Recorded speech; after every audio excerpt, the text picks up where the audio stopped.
that once you enter a library, you enter this like room of equality, and I think that's beautiful. My relationship with reading started when my mom used to actually bring me to the Truckee Library when I was little. And I remember she would sit down like in the chair, like in the adult section, and start reading. So like that inspired me to start reading on my own, and I would come in the children's room and like sit in the corner and start reading. I just really loved reading. I'd always go to the school library to read and just grab a bunch of books, 3 to 4 books, and I'd finish them in like a month just because I would go through them like a lot, and I'd spend a lot of my time reading. Ever since I was a little girl, I loved to read. I would read everything from fairy books to autobiographies to murder mysteries. When I would find a good book, it would just play like a movie in my mind, and it would help me escape whatever overwhelming or stressful situation I was in for the moment, especially since I come from a loud and chaotic household. So I've always had a very close relationship to reading. It's like one of my favorite things to do ever since I can remember. So I'd say ever since I was like a young kid, I've had a pretty strong relationship to reading. I mean, it's probably one of my biggest hobbies outside of school. Just like I love reading books and novels and everything. Reading for me is knowledge. It gives you a new sense of power.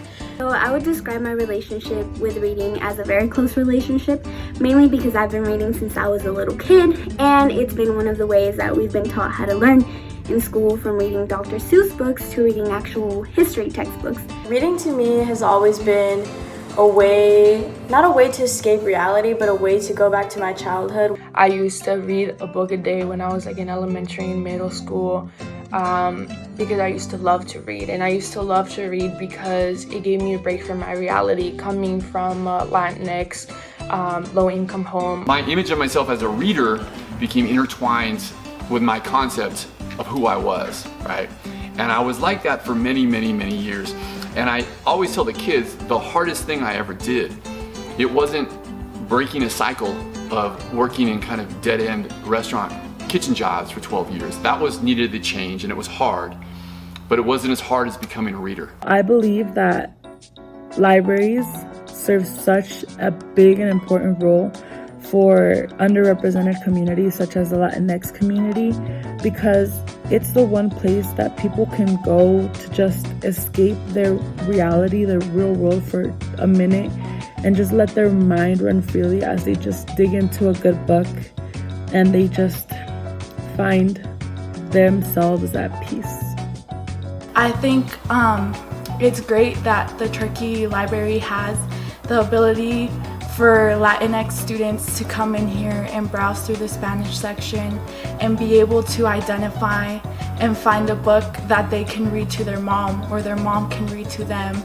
I think that's super important. I just think that it's an opportunity for equality just because a lot of younger Latinx kids don't have access to books. And I really think that the Latinx community would greatly benefit from public libraries because they would get more access to something they usually don't have access to. And I believe that public libraries in general are really important for any marginalized group because it's an easy access to free books and everything, or very accessible books. And I think that's just really important to have in any community, just so that they can feel the support of the community, so that they can have the resources, and so that they can accomplish the same things that other groups that the majority accomplishes already. Whenever I think about public libraries, now that I'm growing older, I see them as this opportunity for equality in education,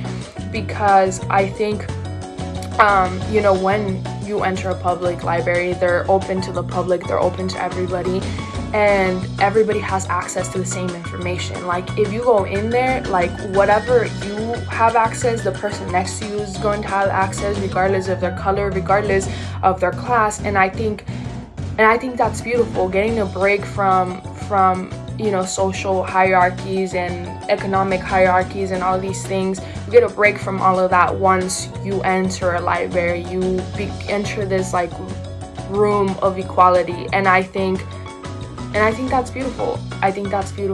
And that's why I have such a good relationship with libraries, and also I think public libraries are such an important aspect for marginalized communities.